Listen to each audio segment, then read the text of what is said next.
Hey everybody, it's Dave, and today we're going to be talking a little bit about rendering and how and when to do it, and consider this more of like a 101, like an introductory to rendering in your artwork to see how you can apply some of these basic principles into your work.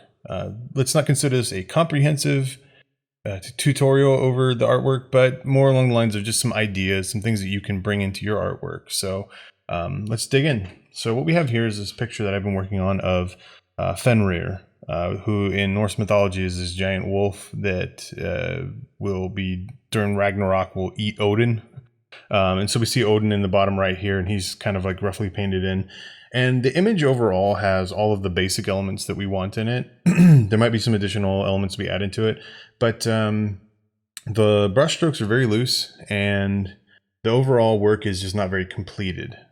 So I wanted to show you some of the things that I would do in this image to help kind of render it out, at least start to render it out. And you can see it in your own work. So while we're zoomed out, we're seeing this image, which is roughly like 32 inches wide at its furthest zoomed out. So it doesn't look so bad when it's nice and zoomed out, right? Because all of the brush strokes, all of the little miscreant lines and things like that are pretty well hidden by the smallness of it. But when we zoom in, we really start to see some of the more rough, smeary, unfinished lines. See, like here in the fur, there's just like the little miscreant dark line going in there. There's a lot of stuff in here that we really don't want. So in order to clean this up, there's a few things we have to keep in mind. One is edge control. Two is the overall values that are in the painting.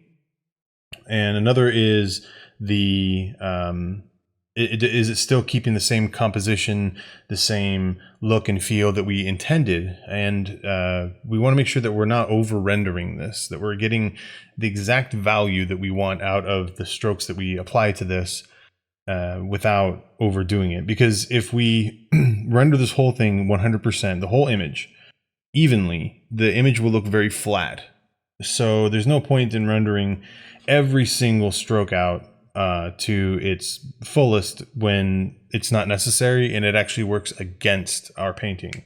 So it's very clear when we look at it from the zoom out that our two subjects are Fenrir, the wolf himself, and Odin. And Odin is by far a much less significant piece than the wolf. So the wolf is obviously what we want to focus our attention on. So going to him, we tend to look at eyes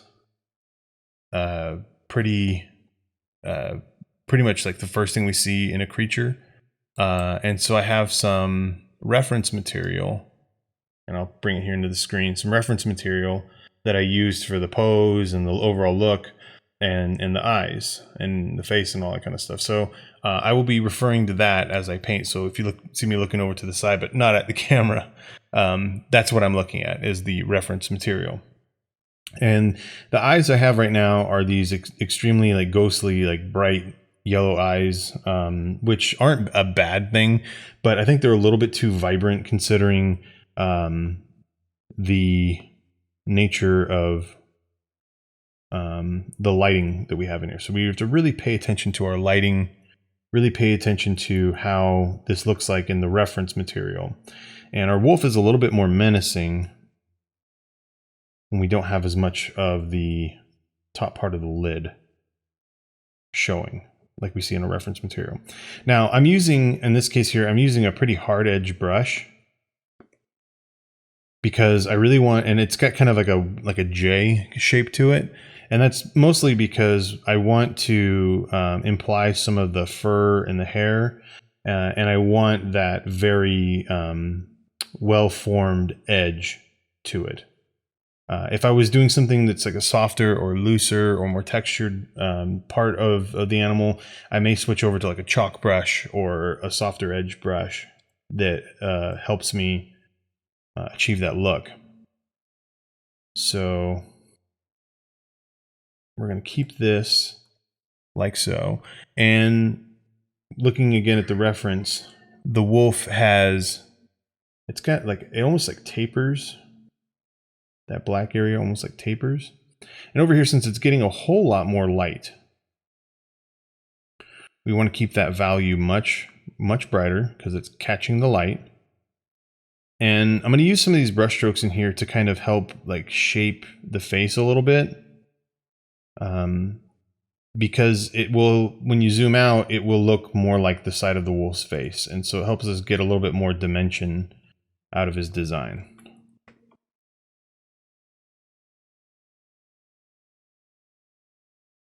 Again, I think I want to try to get a little bit more of that top fur that's catching the light. So it gives it more of a menacing look. Now, the value range that we're working with, we have to be really careful because the way a wolf's head is shaped is it's very flat right up here on the top, but it curves a little bit more and then it goes straight back on the sides. So we don't want to make that face too wide. So all of the values in this area need to be more similar because this is the plane that is catching that light. We don't want to describe a face that's too varied. So what I'm going to do is I'm actually going to pull a chalk brush here because they do have a little bit of a divot, and what I want to do is I want to kind of middle out a little bit of the values right here, and this will help to describe that section a little bit more. Turn my flow back up. There we go. And then we'll kind of, there we go. And this will help us kind of blend it in a little bit more so it looks more like a dark patch of fur, and it'll also help describe that concavity that we get out of where the snout meets the skull, the rest of the skull. And since this side of the face really isn't going to be catching a whole lot of that early morning sunlight we have here, we're not going to give it a whole heap and ton of bright values or color, but it will be catching some ambient light, so we can't go to black. That has to be kept true. So here we go. Yeah, and that's going to give us much more of that look. And so already we're getting a lot more of that shape and that look in this wolf's face. So that's one way to start rendering out, but we really want to make sure that these eyes get done correctly. So we're going to use this to shape out, and remember, they're round. I know it's kind of a silly thing to say, but a lot of times people forget the shape of the eye is round. But it's more like a ball that the front has been cut off, and then the cornea catches the light because that's the actual round part. So like the iris part is actually more flat. So it's okay to do flat on that, but we want to make sure that when we're doing things like doing like the little glints of light and we catching that it describes more of a round surface and less of a flat surface, because that's what's reflecting the light. And let's see here. So that starts to kind of get like that look. I'm gonna add a couple little lines in there to help describe the different color shapes in the eye. And that gives them a very menacing, very deep stare into Odin. Now up here on the ears, we are going to run into a few different little issues. Now we look at when we zoom in, we're looking at here is really rough, like chalk brush strokes. And we're going to go back to our little J-shaped brush. And we're going to start to create some of these little like flyaway fur shapes. Now we don't want them to be too incredibly crazy because the hair on a wolf's ear is not incredibly long in a lot of cases. And in this case, it's definitely true. So we want to make sure that we just keep them kind of short and to the point.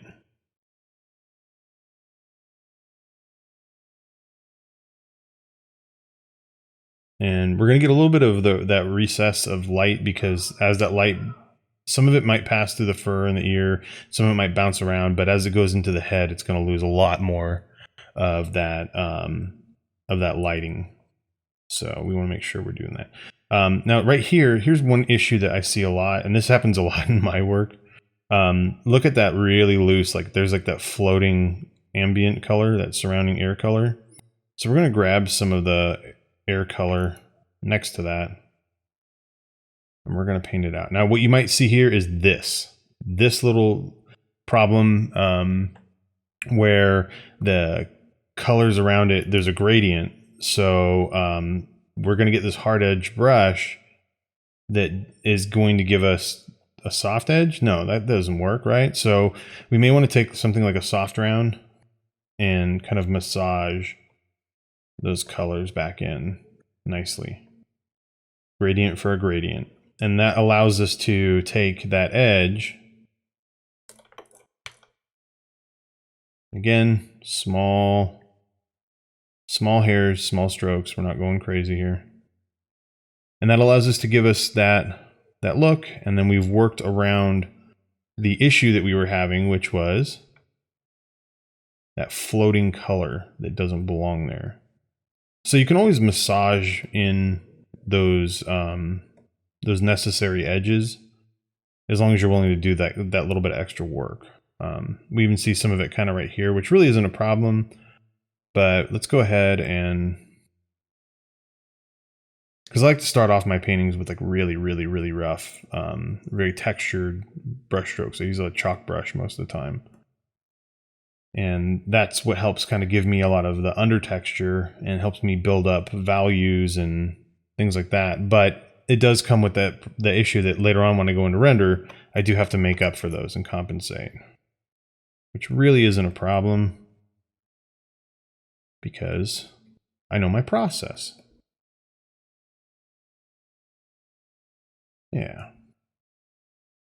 And then this part here, we may want to, because it's going into kind of like a collection of fur, we may want to take that same chalk brush, and we don't really need to have a hard edge right here. We talked a little bit earlier about the importance of edge control. So you want to have a balance of soft and hard edges in your work.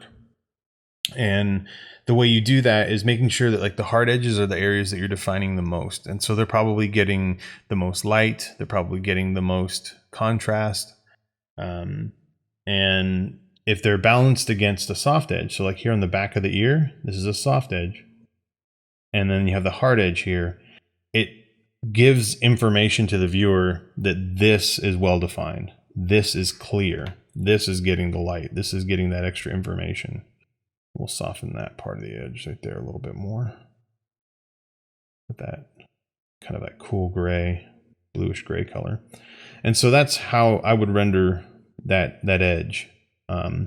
You see, I did a little bit of it here on the side of the face, although I would consider this rather incomplete work because it's got harder edges, but it hasn't really we haven't really massaged in all these like miscreant brush strokes. So let's go ahead and do that.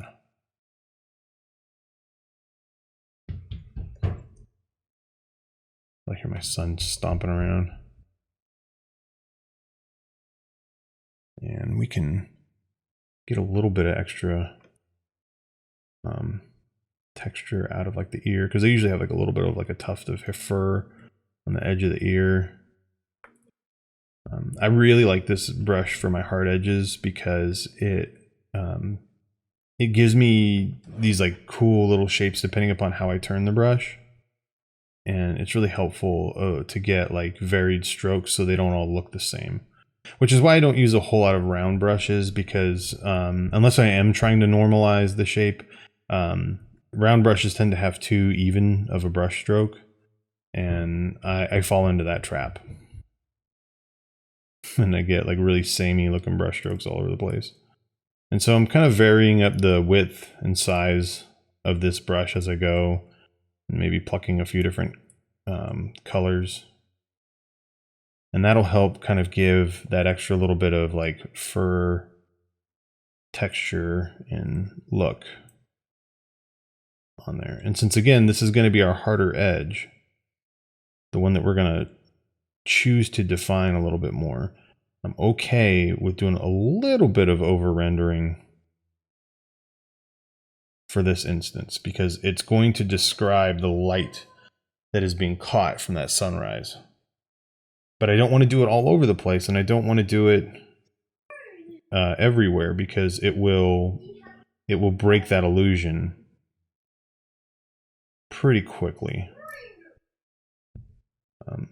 Now I've had people ask me before, like, why don't I use like fur brushes, and why don't I use things that kind of like pull, like, or hair brushes that pull that texture in and out? And the reason why I don't like to do that is because it roboticizes your process and you get stuck. So here, I actually have some, and I'll show you. It looks good up front. Let's see. So I've got like, well, actually that one's a single hair. Let's do this hairbrush. It might look good up front when you start, but if you went through your entire image with this one hairbrush, even if you varied it up, it's going to become pretty obvious that you're using a hairbrush after a while, because those strokes look nothing like the rest of the painting and it loses a lot of its cohesive qualities.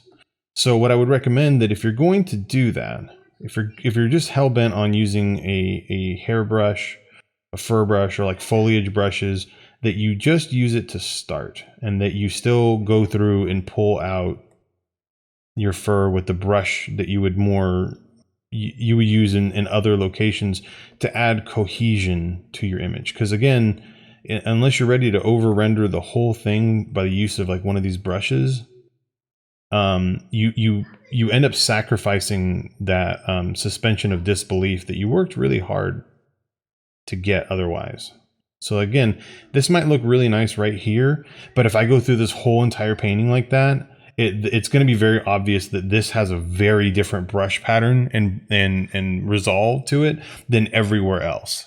And so that it becomes nice looking at first, but it will make this part of the painting stand out greatly against everything else in not a good way, not to your favor. So I wouldn't recommend doing it like that. But what you could do is you could do where you started with this brush and then go back with a softer brush. So let's say we go back to our chalk brush, wrong one. There we go, that's what I want. And then smooth it out. Just a little bit. So that way the texture isn't so overpowering and it's not so omnipresent in this one area. And it allows for your painting to get a much better render look out of it without giving away everything. So it just adds a little bit of that under texture at this point, you see? But it still looks like my brush strokes. It still looks like something I did. And it doesn't, oh, it's too much. It doesn't get roboticized, and it's not replacing my work. Because you will know, you've probably seen plenty of pictures out there where somebody has gone through and used a textured brush or a photo texture, and it's very obvious and it's painfully obvious. And it might be cool, you know, if you just look at that one spot under a microscope, but when in the context of the rest of the image, it's just not there. So, but yeah, so these are some techniques that you can do for rendering out. Don't be afraid to leave some like areas that don't quite look perfect. Like over here, I'm less worried about this being, like on this left side over here, I'm much less worried about it being very clean and super rendered and whatnot, because I don't want them to focus on that. What I want them to focus on is the eyes. What I want them to focus on is, and so like the snout needs work. I want them to focus on more of like the key areas that deliver the impact of the image. So I could really work to get that snout done. So like the snout right here is like super two-dimensional, right? It's like super flat. So we need to give it the dimension. So this right here would be the underside. So it's catching some bounce light off of the ground, right? And then we'll have his little snoot. I might want to boop that snoot. And it's not really catching a whole heap in tunnel light, but it is catching quite a bit. So we'll do it like that.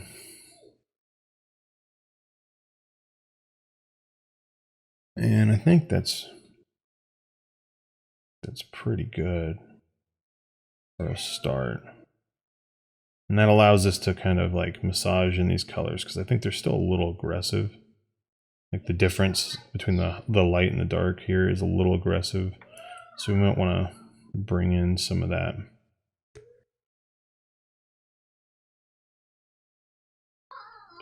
You hear my son.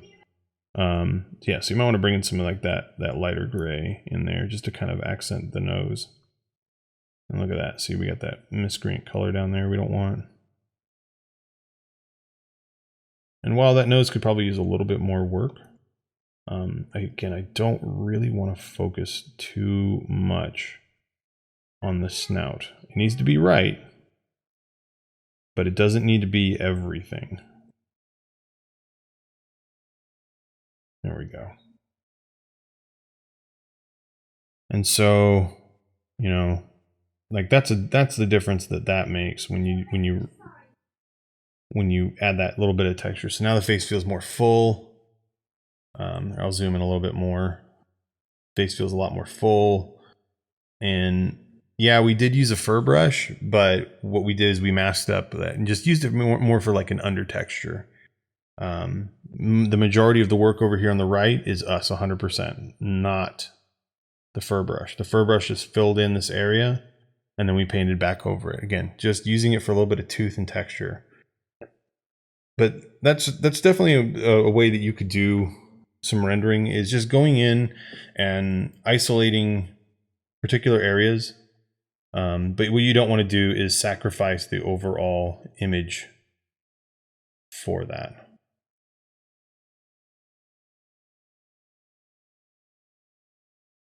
Control your edges over here. Look at that, we got a loose edge in the eyeball. We got some of that yellow that's bleeding in there. We don't want that, right? So let's control some of these edges. So we're gonna. Another thing is don't start rendering too early in your photos, or in your paintings. Don't start rendering too early. Give your paintings some time to really develop the value structure, to develop the overall composition. Get your design in there. Don't rush to render just because it makes it look cleaner. The cleanliness will come as long as you're ready to work your process, but it's a lot more work for you in the long run if you start rendering way too early. So save it to the end once you know what you got in your image.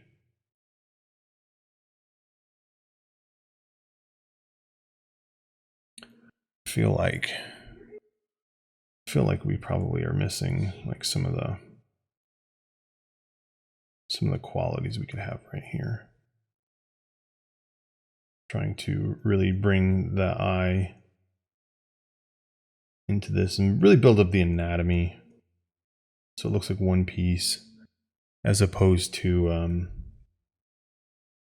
you know, stickers on a wolf. So we're gonna take some of this color and we're just gonna bring it right on in here.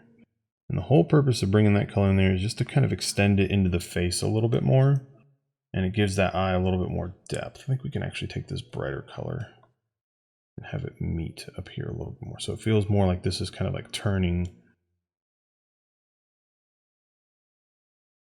There we go. That's kind of turning into the face a little bit more. There we go. And so it kind of like unifies like that eyeball shape, and so it's a little less like a sticker on a face and more like that's part of the anatomy. Could probably even take some of this color and create a little bit more roundness. Like that. So it makes the eyeball a little more round. And that's the first steps to rendering out something like that. And we can use those same properties. So make this edge a lot sharper, massage in the background to it along this side. And then as we go to this whole back side, we'll probably do a lot less of that rendering and keep this edge a lot softer. So that way the eye is focused on the right side, which is where we want to keep them. And then that's it. Thanks for watching. I hope this helps out. And feel free to visit me on dave-holland-art.com. Also, check out the Patreon. That'll be in the description below, which will help you learn to be a better artist for as little as $5 a month. And even at the dollar tier, you'll still get some artwork sent to you every single month. So thank you so very much for watching. And as always, may you all walk with a light heart and a song in your step. And I'll see you next time. Thanks.